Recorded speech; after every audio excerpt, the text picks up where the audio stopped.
С наступлением теплой погоды рабочие будни Джамалию Мусиеву только в радость, тем более сейчас, когда его машина оборудована новыми дополнительными щетками и различными насадками. Водителем он в министерстве работает уже 3-й год, признается, сейчас намного легче.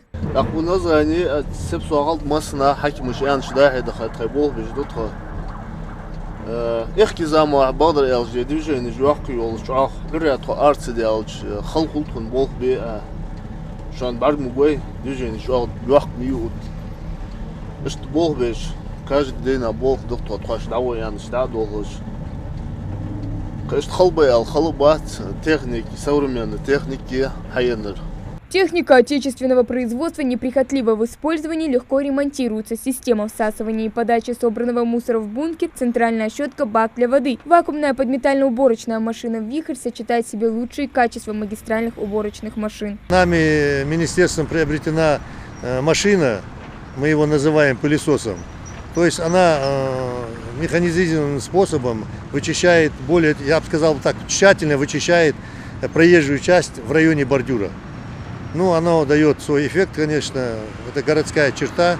Мы сперва вычищаем вручную, чтобы очистить более такую, скажем, грубую грязь и пыль. А потом уже следом проходит поливомоечная машина.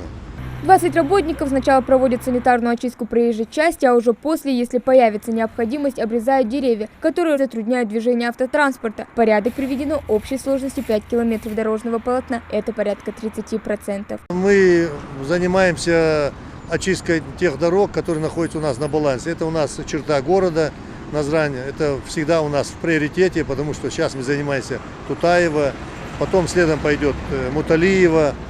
Потом пойдет Картоева. В общем, городская черта в городе Назрань у нас всегда идет в приоритете. Несмотря на то, что спецтехника и рабочие немного ограничивают движение, ни водитель, ни пешеходы не жалуются. Красота требует жертв, твердят все в один голос. Очень даже позитивно отношусь. Это хорошо, это чистота. Тем более мархи ботн бивенханс. Это очень даже хорошо. Конечно, лучше было бы, если бы асфальт даже мыли, потому что у нас на Назране очень грязный асфальт. А рады, что начали убирать? Очень рада. Если человека встречают по одежке, то город в первую очередь по состоянию дорог и чистоте улиц. Завершить работы сотрудники планируют через пару недель, если погодные условия позволят. Хава Гагиева, Мухаммед Шаухалов, Новости 24.